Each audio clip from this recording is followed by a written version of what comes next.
ಇನ್ನು ಸಂಕ್ರಾಂತಿ ಬಳಿಕ ನಿಖಿಲ್ ಕುಮಾರಸ್ವಾಮಿಗೆ ರಾಜ್ಯಾಧ್ಯಕ್ಷ ಪಟ್ಟವನ್ನ ಕಟ್ತಾರಾ? ಹೀಗೊಂದು ಪ್ರಶ್ನೆ ಈಗ ಜೆಡಿಎಸ್ ಪಾಳ್ಯದಲ್ಲಿ ಬಹಳ ಚರ್ಚೆ ಆಗ್ತಾ ಇದೆಯಂತೆ.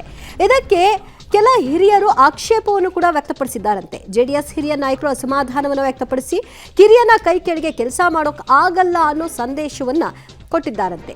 ಜೊತೆಗೆ ದಳಪತಿಗಳ ಮುಂದೆ ಹೊಸ ಸೂತ್ರವನ್ನು ಕೂಡ ಇಟ್ಟಿದ್ದಾರಂತೆ ಹಿರಿಯ ನಾಯಕರು. ಹಾಗಾದ್ರೆ ನಿಖಿಲ್ ಪರವಾಗಿ ಯಾರು ಇಲ್ವಾ ಅಂದ್ರೆ ಶರಣಗೌಡ ಕಂದಕೂರ್ ಅವರ ನಿಖಿಲ್ ಪರವಾಗಿ ಬ್ಯಾಟಿಂಗ್ ಮಾಡಿದ್ದಾರೆ. ನಿಖಿಲ್ ಕುಮಾರಸ್ವಾಮಿಗೆ ಸ್ಥಾನ ನೀಡುವಂತೆ ಒತ್ತಾಯವನ್ನ ಕಂದಕೂರ್ ಮಾಡಿದ್ದಾರೆ. ಒಟ್ನಲ್ಲಿ ಬಿಜೆಪಿಯ ರಾಜ್ಯಾಧ್ಯಕ್ಷ ಸ್ಥಾನ ವಿಚಾರವಾಗಿ ಜೆಡಿಎಸ್ನಲ್ಲೇ ಒಂದು ರೀತಿಯ ಅಸಮಾಧಾನ ಭುಗಿಲೆದ್ದಿದೆ ಅನ್ನೋದಂತೂ ಸ್ಪಷ್ಟವಾಗಿ ಕಾಣಿಸ್ತಾ ಇದೆ. ಈ ಬಗ್ಗೆ ಒಂದು ವರದಿದೆ, ನೋಡ್ಕೊಂಡು ಬನ್ನಿ. ನಿಖಿಲ್ ಪಟ್ಟಾಭಿಷೇಕಕ್ಕೆ ಹಿರಿಯರ ಅಡ್ಡಗಾಲು, ಪಕ್ಷ ಸಂಘಟನೆಗೆ ಹೊಸ ಸೂತ್ರವಿಟ್ಟ ಸೀನಿಯರ್ಸ್. ಹಿರಿಯರ ಸೂತ್ರವನ್ನ ಒಪ್ತಾರ ದಳಪತಿಗಳು. ಸಂಕ್ರಾಂತಿಯ ಬಳಿಕ ನಿಖಿಲ್ ಕುಮಾರಸ್ವಾಮಿಗೆ ಜೆಡಿಎಸ್ ರಾಜ್ಯಾಧ್ಯಕ್ಷ ಪಟ್ಟ ಕಟ್ಟುವ ವಿಚಾರ ಚರ್ಚೆಯಾಗ್ತಿದೆ. ಆದರೆ ಇದು ಜೆಡಿಎಸ್ನಲ್ಲಿ ಅಸಮಾಧಾನಕ್ಕೆ ಕಾರಣವಾಗಿದೆ. ಕೆಲ ಹಿರಿಯ ನಾಯಕರು ನಿಖಿಲ್ಗೆ ರಾಜ್ಯಾಧ್ಯಕ್ಷ ಸ್ಥಾನ ಕೊಡುವ ಬಗ್ಗೆ ಕೊಂಚ ಅಸಮಾಧಾನಗೊಂಡಿದ್ದಾರಂತೆ. ರಾಜಕೀಯದಲ್ಲಿ ಹೆಚ್ಚು ಅನುಭವವಿಲ್ಲದ ನಿಖಿಲ್ ಕೈ ಕೆಳಗೆ ಕೆಲಸ ಮಾಡುವುದಕ್ಕೆ ಕೆಲ ಹಿರಿಯರಿಗೆ ಇಷ್ಟ ಇಲ್ಲ ಅನ್ನೋದು ಗೊತ್ತಾಗ್ತಿದೆ. ಅಲ್ಲದೆ ನಿಖಿಲ್ ಕುಮಾರಸ್ವಾಮಿಗೆ ರಾಜ್ಯಾಧ್ಯಕ್ಷ ಸ್ಥಾನ ಕೊಟ್ಟರೆ ಮತ್ತೆ ಕುಟುಂಬ ರಾಜಕೀಯ ಹಣೆಪಟ್ಟಿ ಪಕ್ಷಕ್ಕೆ ಬರಲಿದೆ ಎಂಬ ವಾದ ಇದೆ. ಇನ್ನು ಪಕ್ಷ ಸಂಘಟನೆಗೆ ಹೊಸ ಸೂತ್ರವನ್ನ ದೇವೇಗೌಡರು ಕುಮಾರಸ್ವಾಮಿಯ ಮುಂದೆ ಹಿರಿಯ ನಾಯಕರು ಇಟ್ಟಿದ್ದಾರೆ ಅಂತ ಹೇಳಲಾಗ್ತಿದೆ. ಜೆಡಿಎಸ್ನಲ್ಲಿ ನಿಖಿಲ್ ಕುಮಾರಸ್ವಾಮಿ ಅವರನ್ನ ರಾಜ್ಯಾಧ್ಯಕ್ಷರು ಮಾಡ್ತಾರೆ ಅನ್ನುವಂಥ ವಿಚಾರ ಪಕ್ಷದಲ್ಲಿ ಗೊಂದಲಗಳಿಗೆ ಕಾರಣವಾಗಿದೆ. ನಿಖಿಲ್ ಕುಮಾರಸ್ವಾಮಿ ಅವರನ್ನ ರಾಜ್ಯಾಧ್ಯಕ್ಷ ಮಾಡೋದಕ್ಕೆ ಪಕ್ಷದ ಹಿರಿಯ ನಾಯಕರು ಒಪ್ತಿಲ್ಲ ಅಂತ ಹೇಳಲಾಗ್ತಿದೆ. ನಿಖಿಲ್ ಕುಮಾರಸ್ವಾಮಿ ರಾಜಕೀಯದಲ್ಲಿ ದೊಡ್ಡ ಅನುಭವ ಇಲ್ಲ. ಒಂದ್ ವೇಳೆ ನಿಖಿಲ್ ಕುಮಾರಸ್ವಾಮಿ ಅವರನ್ನ ರಾಜ್ಯಾಧ್ಯಕ್ಷ ಮಾಡಿದ್ರೆ ಮತ್ತೆ ಕುಟುಂಬ ರಾಜಕಾರಣ ಅನ್ನುವಂತಹ ಪಟ್ಟಿ ಜೆಡಿಎಸ್ಗೆ ಬರುತ್ತೆ. ಹೀಗಾಗಿ ಅವರನ್ನ ರಾಜ್ಯಾಧ್ಯಕ್ಷ ಮಾಡಬಹುದಾಗಿ ಬೇರೆ ಒಂದು ಹುದ್ದೆ ಕೊಡುವಂತಹ ಚರ್ಚೆಗಳು ಕೂಡ ಹಿರಿಯ ನಾಯಕರು ದಳಪತಿಗಳ ಮುಂದೆ ಇಟ್ಟಿದ್ದಾರೆ ಅಂತ ಹೇಳಲಾಗ್ತಿದೆ. ಜಿಟಿಡಿ ವಿಪಕ್ಷ ನಾಯಕ ನಿಖಿಲ್ಗೆ ಕಾರ್ಯಾಧ್ಯಕ್ಷ ಪಟ್ಟಾನ, ಬಂಡೆಪ್ಪ ಕಾಶಂಪುರ್ಗೆ ರಾಜ್ಯಾಧ್ಯಕ್ಷ ಸ್ಥಾನದ ಬಗ್ಗೆ ಪ್ರಸ್ತಾಪ. ಇನ್ನು ಹಿರಿಯ ಜೆಡಿಎಸ್ ನಾಯಕರು ದಳಪತಿಗಳ ಮುಂದೆ ಹೊಸ ಸೂತ್ರವನ್ನ ಇಟ್ಟಿದ್ದಾರೆ. ಅದೇನು ಅನ್ನೋದನ್ನ ತೋರಿಸ್ತೀವಿ ನೋಡಿ. ನಿಖಿಲ್ ಪಟ್ಟಾಭಿಷೇಕಕ್ಕೆ ಹಿರಿಯರ ಆಕ್ಷೇಪ. ಜಿಟಿಡಿ ನಿಖಿಲ್ ಕಾಶಂಪುರ್ ಅಧಿಕಾರದ ಸೂತ್ರ. ಮುನಿಸಿಕೊಂಡಿರುವ ಜಿಟಿ ದೇವೇಗೌಡರನ್ನ ಮನವೊಲಿಸೋದು, ಜಿಟಿಡಿಗೆ ಜೆಡಿಎಸ್ ಶಾಸಕಾಂಗ ಪಕ್ಷದ ನಾಯಕರನ್ನಾಗಿ ಮಾಡುವುದು. ಪಕ್ಷನಿಷ್ಠ ಕುರುಬ ಸಮುದಾಯದ ಬಂಡೆಪ್ಪ ಕಾಶಂಪುರ್ಗೆ ರಾಜ್ಯಾಧ್ಯಕ್ಷ ಸ್ಥಾನ, ನಿಖಿಲ್ ಕುಮಾರಸ್ವಾಮಿಗೆ ಕಾರ್ಯಾಧ್ಯಕ್ಷರಾಗಿ ಮಾಡುವುದು, ನಿಖಿಲ್ ಪಕ್ಷದ ಜವಾಬ್ದಾರಿಯ ಜೊತೆಗೆ ಪಕ್ಷ ಮುನ್ನಡೆಸುವ ಅಧಿಕಾರ ಕೊಡುವುದು, ಸುರೇಶ್ ಬಾಬು ಅವರನ್ನ ಕೋರ್ ಕಮಿಟಿ ಅಧ್ಯಕ್ಷರನ್ನಾಗಿ ಮಾಡುವುದು.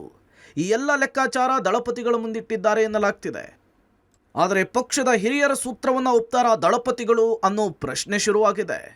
ಪಕ್ಷ ಸಂಘಟನೆಗಾಗಿ ಜೆಡಿಎಸ್ನ ಹಿರಿಯ ನಾಯಕರು ದೇವೇಗೌಡರು ಮತ್ತೆ ಕುಮಾರಸ್ವಾಮಿಗೆ ಒಂದು ಸೂತ್ರವನ್ನ ಮುಂದಿಟ್ಟಿದ್ದಾರೆ ಅಂತ ಹೇಳಲಾಗ್ತಿದೆ. ಪ್ರಮುಖವಾಗಿ ಪಕ್ಷದಿಂದ ದೂರ ಆಗಿರುವಂತಹ ಜಿಟಿ ದೇವೇಗೌಡರನ್ನ ಜೆಡಿಎಸ್ ಶಾಸಕಾಂಗ ಪಕ್ಷದ ನಾಯಕರನ್ನಾಗಿ ಮಾಡೋದು, ಪಕ್ಷದ ನಿಷ್ಠ ಬಂಡೆಪ್ಪ ಕಾಶಂಪುರ್ ಅವರನ್ನ ರಾಜ್ಯಾಧ್ಯಕ್ಷರಾಗಿ ಮಾಡಿ ನಿಖಿಲ್ ಕುಮಾರಸ್ವಾಮಿ ಅವರಿಗೆ ಕಾರ್ಯಾಧ್ಯಕ್ಷ ಸ್ಥಾನವನ್ನು ಕೊಟ್ಟು ಪಕ್ಷದ ಜವಾಬ್ದಾರಿ ಕೊಟ್ಟರೆ ಎಲ್ಲ ಅಸಮಾಧಾನಗಳು ಕೂಡ ದೂರ ಆಗ್ತವೆ. ಅಲ್ಲದೆ ಪಕ್ಷ ಸಂಘಟನೆ ಆಗುತ್ತೆ ಅನ್ನುವಂತಹ ಸಲಹೆಯನ್ನ ವರಿಷ್ಠರಿಗೆ ಜೆಡಿಎಸ್ನ ಹಿರಿಯ ನಾಯಕರು ಕೊಟ್ಟಿದ್ದಾರೆ ಅಂತ ಹೇಳಲಾಗ್ತಿದೆ.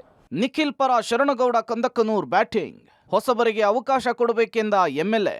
ಇತ್ತ ನಿಖಿಲ್ ಕುಮಾರಸ್ವಾಮಿ ಪರ ಶಾಸಕ ಶರಣಗೌಡ ಕಂದಕನೂರ್ ಬ್ಯಾಟ್ ಬೀಸಿದ್ದಾರೆ.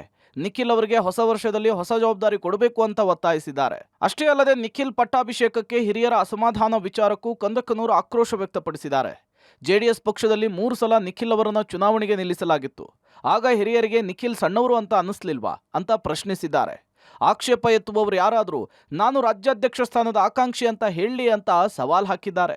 2028ರಲ್ಲಿ ದೇವೇಗೌಡರ ಕನಸು ನನಸು ಮಾಡಬೇಕು, ಹೀಗಾಗಿ ಹೊಸ ತಲೆಮಾರಿಗೆ ಅವಕಾಶ ಕೊಡಬೇಕು ಅಂತೇಳಿ ಶಾಸಕ ಕಂದಕನೂರ್ ಆಗ್ರಹಿಸಿದ್ದಾರೆ.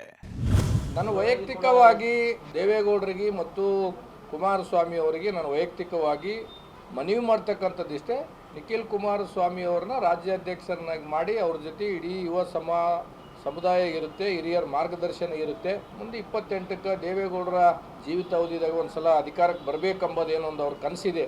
ಆ ನಿಟ್ಟಿನಾಗ ನಾವೆಲ್ಲರೂ ಪಕ್ಷ ಸಂಘಟನೆ ಮಾಡೋದಕ್ಕೆ ಒಂದು ಹೊಸ ಉರುಪು ಬರುತ್ತೆ ಎಂಬುದು ನನ್ನ ವೈಯಕ್ತಿಕ ವಿಚಾರ. 6 ವರ್ಷದಾಗ 3 ಸಲ ನಿಲ್ಲಿಸಿದ್ವಿ ನಿಖಿಲ್ ಕುಮಾರಸ್ವಾಮಿ. ಮತ್ತು ಅವತ್ತ ಸಣ್ಣತಂತ ಅನಿಸಲಿಲ್ಲ ಹಿರಿಯ ನಾಯಕರಿಗೆ. ನಮ್ಮ ಅಭಿಪ್ರಾಯದಾಗ ಯಾವ ಹಿರಿಯ ನಾಯಕರು ಇದ್ರ ಬಗ್ಗೆ ಆಕ್ಷೇಪ ಎತ್ತಕ್ಕಂಥದ್ದಾಗಲಿ ಅಸಮಾಧಾನ ನಮ್ಮ ಪಕ್ಷದಲ್ಲಿ ಇಲ್ಲ. ಒಂದು ವೇಳೆ ಆ ಥರ ಯಾರಾದರೂ ನಾಯಕರು ಇದ್ರೆ ನೇರವಾಗಿ ಪಕ್ಷದ ವರಿಷ್ಠರ ಮುಂದೆ ನಾವು ಬಂದು ಆಗ್ತೀವಿ ಅಂತ ತಿಳ್ಕೊಂಡು ಹೇಳಿದ್ರೆ ಅವ್ರಿಗೂ ಅವಕಾಶ ಸಿಗುತ್ತೆ. ಕುಮಾರಸ್ವಾಮಿ ಕೇಂದ್ರದ ಮಂತ್ರಿಯಾಗಿರುವುದರಿಂದ ರಾಜ್ಯದಲ್ಲಿ ಜೆಡಿಎಸ್ ಸಂಘಟನೆಗೆ ಹೆಚ್ಚು ಒತ್ತು ಕೊಡೋದಕ್ಕಾಗ್ತಿಲ್ಲ. ಹೀಗಾಗಿ ನಿಖಿಲ್ಗೆ ಪಟ್ಟ ಕಟ್ಟುವುದಕ್ಕೆ ದಳಪತಿಗಳು ನಿರ್ಧಾರ ಮಾಡಿದ್ದಾರೆ.